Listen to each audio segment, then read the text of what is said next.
जमुनानगर गांव में मोहन नाम का एक गरीब परंतु बहुत ही ईमानदार किसान रहता था। मोहन की ईमानदारी का चर्चा आसपास के गांवों में फैला हुआ था। एक दिन वो शाम को थका हारा बैठा था। उसी समय उसकी पत्नी उससे कहती है, अजी आप कुछ देर तक आराम कर लीजिए, काम तो हमेशा होते ही रहेगा, जरा अपने आप को भी देखिए, कैसा हालत हो गया है आपका। बात तो सही कह रही हो माया, परंतु फसल का समय है, अगर ज्यादा ध्यान नहीं दूंगा तो काफी ज्यादा नुकसान हो जाएगा। हाँ जी, लेकिन आप अपनी तबीयत का भी तो ख्याल रखिए, अकेले आप ही तो सारा काम करते हैं, अगर आपको कुछ हो गया तो मैं क्या करूँगी। अरे भाग्यवान, तुम चिंता क्यों कर रही हो, मैं अभी ठीक हूँ। चलो अब एक कड़क सी चाय बना दो, फिर मैं खेत की तरफ जाता हूँ। अच्छा जी, आप चलिए, मैं थोड़ी देर में चाय लाती हूँ। माया चाय बनाने लगती है और मोहन खेत की तरफ चला जाता है। मोहन अपनी जमीन में खुदाई कर ही रहा था। उसी वक्त उसका कुदाल किसी मजबूत चीज से टकराया।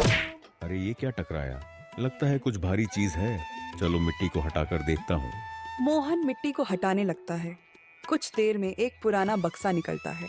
अरे ये तो एक बक्सा है, इसमें क्या होगा, जरा खोल कर देखता हूँ। जैसे ही मोहन बक्से को खोलता है, अंदर बहुत से सोने चांदी के मोहरे चमक रहे थे। उन चमकते हुए मोहरों को देखकर मोहन चौंक जाता है। हे भगवान, इतने सारे सोने चांदी के मोहरे यहाँ कैसे आए हैं? मोहन कुछ समय तक सोच विचार करता है और फिर बक्से को उठाकर घर की तरफ चल देता है। घर पहुँचते ही उस बक्से को देखकर उसकी पत्नी उससे बोलती है, अजी सुनिए, ये क्या लेकर आए हैं, ये तो बहुत भारी लग रहा है। यह मुझे खुदाई करते समय खेत में मिला है, जरा खोल कर देखो इसमें क्या है। माया बक्से को खोलती है और अंदर के खजाने को देखकर चौंक जाती है। इससे पहले उसने इतना सारा खजाना कभी नहीं देखा था। हे भगवान, इतना सारा सोना चांदी यहाँ कहाँ से आया है? अजी इसको कहाँ से लेकर आए हो आप? अरे माया, जब मैं खेत में खुदाई कर रहा था तो ये बक्सा मुझे जमीन के नीचे से मिला। अजी अब हम इस बक्से को क्या करेंगे? अगर हम इसको रख ले तो हमारी सारी दुख परेशानी दूर हो जाएगी। नहीं माया, ये धन हमारा नहीं है, ये किसी का खोया हुआ खजाना है, इसे अपने पास रख लेना चोरी होगी। अजी किसी को कैसे पता चलेगा कि ये आपको मिला है? ये बात तो सही है, पर इसका कोई असली मालिक हुआ तो इस पर उसका हक बनता है। हम लोग दूसरे का धन अपने पास ऐसे नहीं रख सकते हैं। अजी आपकी ईमानदारी कभी नहीं खत्म होगी।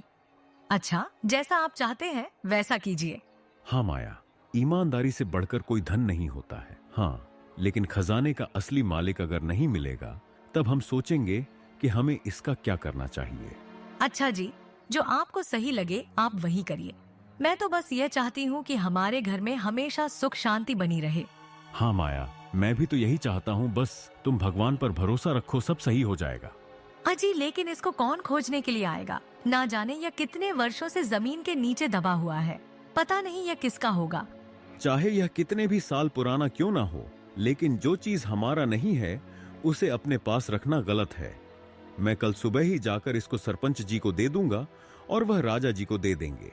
क्या वह बक्सा सरपंच जी को देना ठीक होगा? हाँ माया, वही तो सबसे समझदार है सरपंच जी।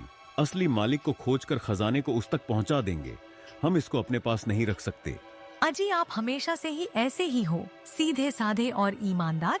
अच्छा जी, जैसा आपको सही लगे वैसा ही आप कीजिए, सच्चाई सबसे बड़ी इंसानियत है। भगवान जी ने हमें मेहनत और ईमानदारी से कमाने के लिए भेजा है, ना कि दूसरों का सामान हड़प के रखने के लिए। चलो अब बहुत भूख लगी है, खाना खा लेते हैं। इसके बाद वह दोनों खाना खाकर सोने चले जाते हैं। अगले दिन सुबह होते ही मोहन बक्से को लेकर सरपंच जी के पास चला जाता है। सरपंच जी अपने घर पर आराम से बैठे हुए होते हैं। प्रणाम सरपंच जी, मैं आपसे एक बहुत ही जरूरी बात करने के लिए आया हूँ। बताओ मोहन, कैसी बात करनी है?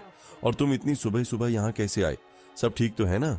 हाँ सरपंच जी, सब ठीक है। जब मैं कल खेत में खुदाई कर रहा था तभी यह बक्सा मुझे मिला। जब मैंने इसे खोल कर देखा तो इसमें सोने चांदी के मोहरे भरे हुए थे। मैं इस बक्से को अपने पास नहीं रख सकता हूँ, इसे आपके पास सौंपने के लिए आया हूँ, ताकि आप इस बक्से को इसके असली मालिक तक पहुंचा सके या फिर महाराज जी के पास पहुंचा दे। अरे मोहन, इतना सारा खजाना ये भला किसका होगा और ये जमीन के नीचे कैसे आया? पता नहीं सरपंच जी, लेकिन अभी के लिए आप इस खजाने को अपने पास रख लीजिए। यह किसी का खोया हुआ धन हो सकता है और आप इस खजाने को इसके असली मालिक तक पहुंचा दीजिएगा। बहुत अच्छा मोहन, तुम्हारी ईमानदारी की मिसाल दी जाएगी।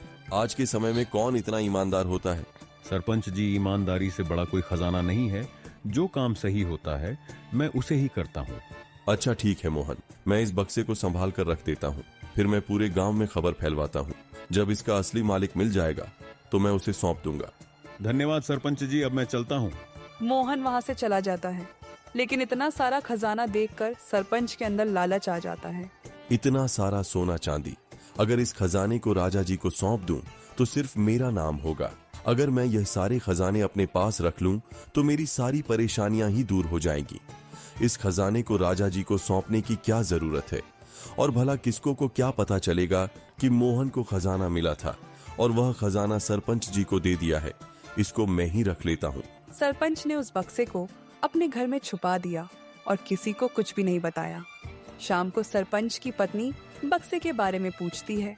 अजी, ये बक्सा कहाँ से आया है? इस बक्से में तो सोने चांदी के मोहरे भरे हुए हैं। इतने सारे खजाने कहाँ से आए हैं? अरे कुसुम, वह जो अपने गांव का मोहन है ना, उसको खुदाई करते समय यह खजाना उसके खेत में उसको मिला था। वह इस बक्से को राजा जी तक पहुंचाने के लिए कह रहा था, पर मैंने सोच लिया है कि हम इसको अपने पास ही रख लेंगे। पर ये तो चोरी होगी ना जी। अगर किसी को यह पता चल जाएगा तो हमारी सारी इज्जत मिट्टी में मिल जाएगी। अरे कुसुम, किसी को कुछ नहीं पता चलेगा। मोहन तो एक भोला भाला किसान है, वह किसी से कुछ नहीं कहेगा। यह तो ठीक है जी, अगर राजा जी को पता चल गया तो हमारी खैर नहीं होगी।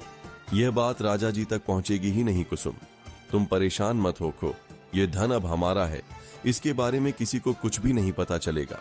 सरपंच धन के लालच में आकर अपनी ईमानदारी को भूल गया था। मोहन को इस बात का भनक भी नहीं लगा। मोहन को सरपंच पर पूरा भरोसा था। अगली सुबह मोहन और माया दोनों एक दूसरे से बात कर रहे होते हैं। अजी, सरपंच जी ने बक्सा अपने पास रख लिया क्या? तो क्या कहा उन्होंने? हाँ माया, मैंने सरपंच जी को बक्सा दे दिया था। अब सरपंच जी उस बक्से के असली मालिक को खोजकर वह बक्सा उसे दे देंगे। अजी, कहीं ऐसा तो नहीं है कि सरपंच जी उस खजाने को अपने पास ही रख ले और उस खजाने को राजा जी तक ना पहुंचाएं? अरे नहीं माया, सरपंच जी बहुत ही अच्छे आदमी हैं। वह ऐसा कभी नहीं करेंगे। सरपंच जी जरूर खजाने को असली मालिक तक पहुंचा देंगे। अजी, फिर भी खजाने को देखकर लालच आ ही जाता है। मुझे डर लग रहा है कि कहीं हम दोनों पर चोरी का इल्जाम ना आ जाए। अरे माया, इसमें डरने वाली क्या बात है? वैसे भी हमने कोई चोरी थोड़ी ना की है, और जो सही है हमने तो वही किया, और अब जो होगा वो भगवान देखेंगे। मोहन की ईमानदारी बनी रही, परंतु सरपंच का लालच उसे गलत मार्ग पर ले जा चुका था। दोपहर का समय था, चारों ओर हलचल थी। कुछ किसान अपने खेतों में काम कर रहे थे। पवन, राम और मदन पेड़ के नीचे चबूतरे पर छांव में बैठकर आराम कर रहे थे। अरे क्या तुमने सुना? मोहन को उसके खेत में एक सोने चांदी से भरा एक बक्सा मिला था। अरे हाँ, मैंने भी सुना है, लेकिन वो मोहन ही है जो बिना लालच किए हुए वह धन सरपंच जी को सौंप दिया। भला आज के जमाने में कौन इतना सच्चा और ईमानदार होता है? हाँ, तुम लोग सच कह रहे हो भाई। अगर कोई और होता तो वह सारा धन अपने घर में छुपा लेता, लेकिन मोहन ऐसा नहीं किया। मोहन की सच्चाई और ईमानदारी की मिसाल दी जाएगी। वह तो है, अगर वह खजाना मुझे मिला होता तो मैं तो अपनी सारी जिंदगी ऐश से गुजारता। हाँ भाई, लेकिन मोहन को जरा देखो, उसके अंदर जरा भी लालच नहीं आया और वह खजाना सीधे जाकर सरपंच जी को दे दिया। अरे भाई, लेकिन एक बात समझ में नहीं आ रही है। सरपंच जी को धन मिले 1 महीने हो गए, लेकिन अभी तक खजाने के असली मालिक के बारे में किसी को कुछ पता नहीं चला।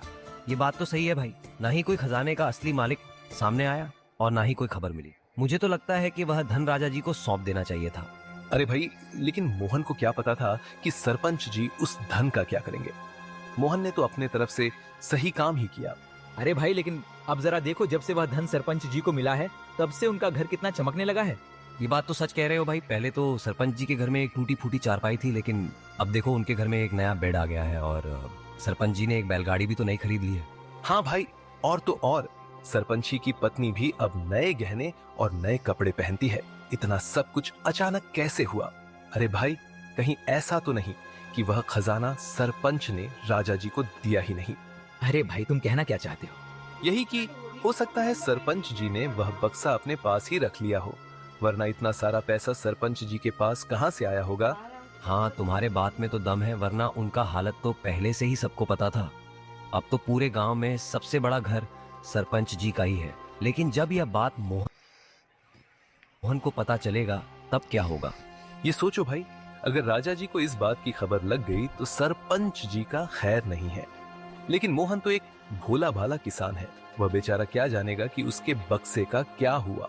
सच कहते हो भाई, लेकिन एक बात तो पक्की है, मोहन की ईमानदारी ने तो सरपंच जी की किस्मत ही बदल दी। हाँ भाई, और बेचारा मोहन अब भी अपनी झोपड़ी में ही रहता है और वही सरपंच जी दिन प्रतिदिन अमीर होते जा रहे हैं। हाँ, चलो अब देखते हैं कि आगे क्या होता है। लेकिन एक बात कहूँ भाई, ईमानदार होना अच्छा है, लेकिन कभी कभी चालाक होना भी जरूरी होता है। सभी गांव के लोग अपनी अपनी राय दे रहे थे।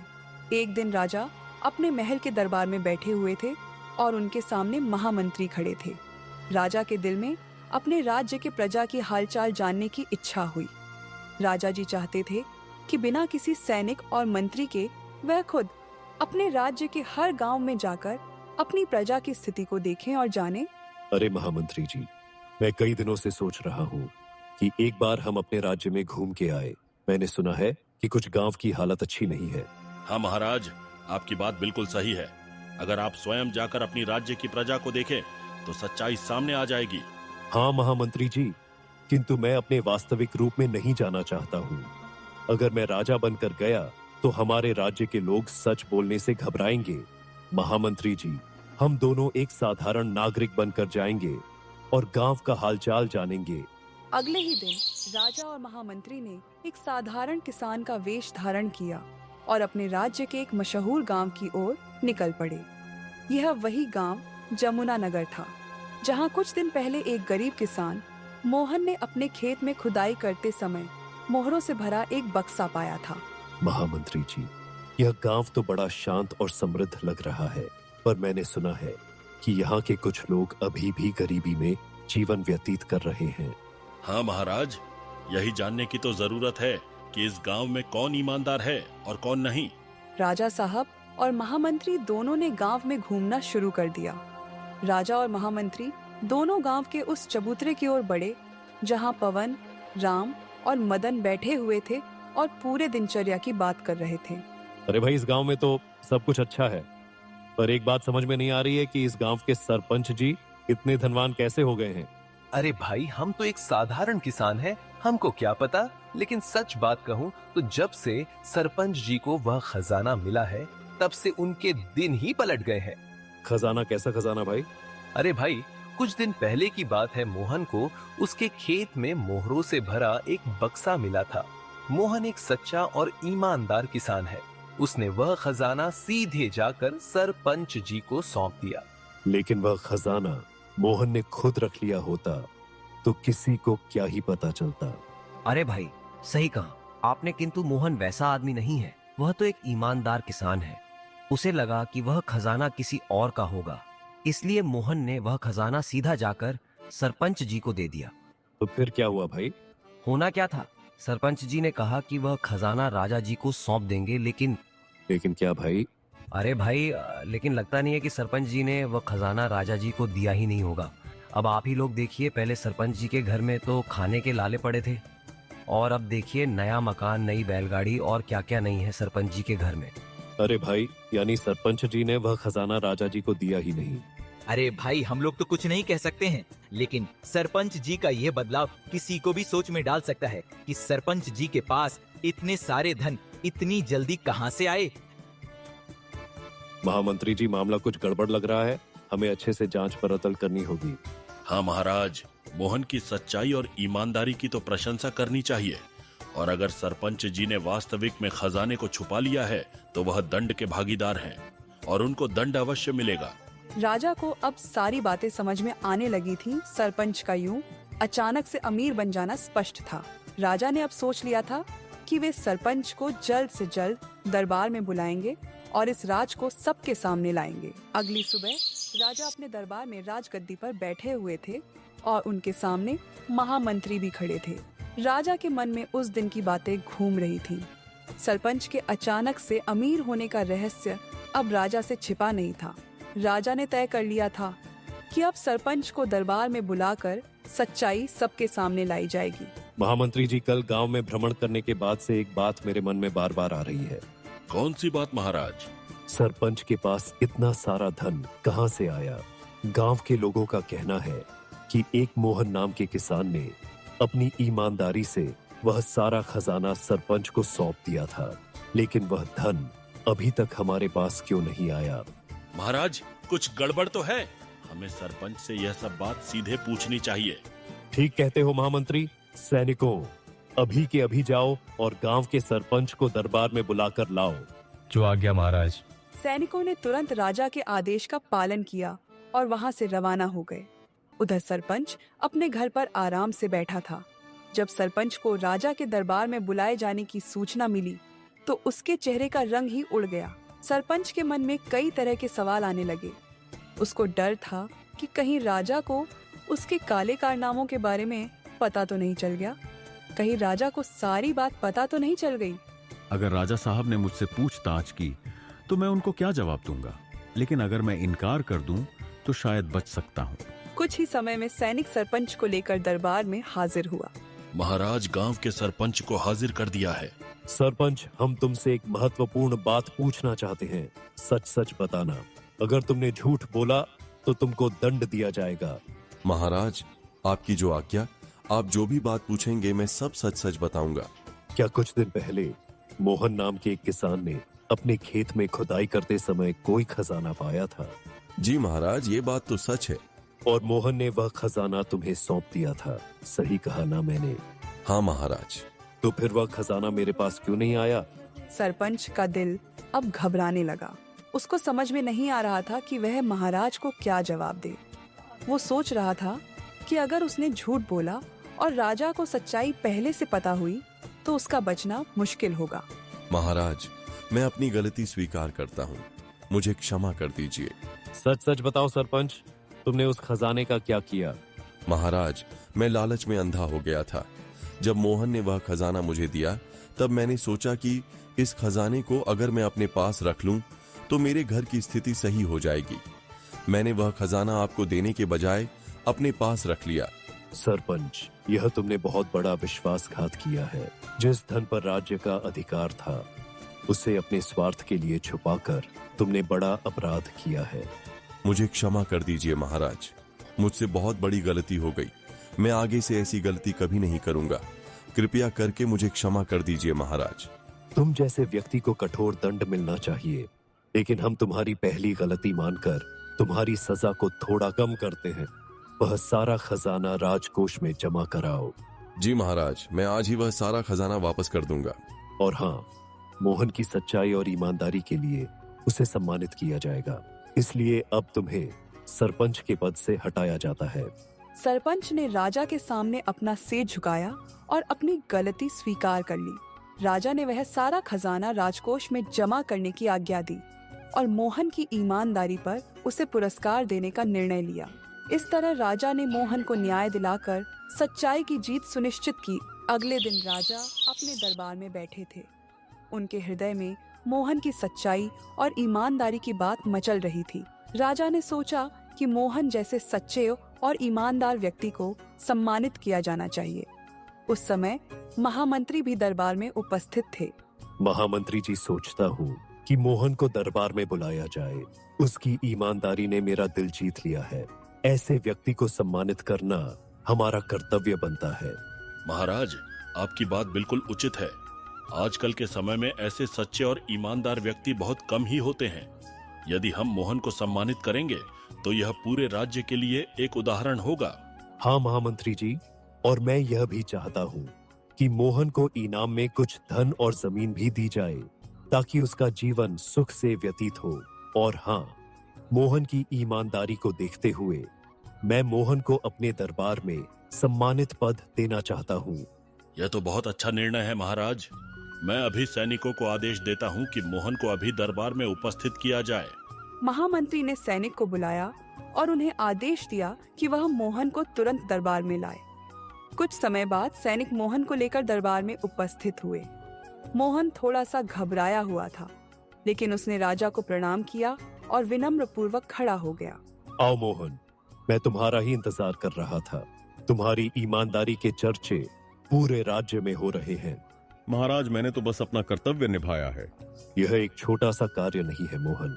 जब कोई इंसान धन पाता है तो अधिकतर लोगों का मन लालच में आ जाता है, लेकिन तुमने उसे सच्चाई और ईमानदारी से गांव के सरपंच को सौंप दिया। सच में तुम्हारी ईमानदारी काबिले तारीफ है मोहन। तुम्हारी सच्चाई और ईमानदारी को देखते हुए हम तुम्हें अपने दरबार में एक सम्मानित पद देना चाहते हैं। तुम यहाँ रहकर राज्य की सेवा करो। महाराज, मैं तो एक साधारण सा किसान हूँ। क्या मैं इस लायक हूँ? यदि आपकी आज्ञा है तो महाराज, मैं अपने पूरे मन से राज्य की सेवा करूंगा। राजा मोहन की बातों से अत्यंत प्रसन्न हुए। राजा ने मोहन को अपने दरबार में एक सम्मानित पद दिया और साथ ही खेती करने के लिए उसे जमीन भी प्रदान की। मोहन ने राज्य की सेवा पूरी निष्ठा और ईमानदारी से किया और लोगों का दिल जीत लिया था।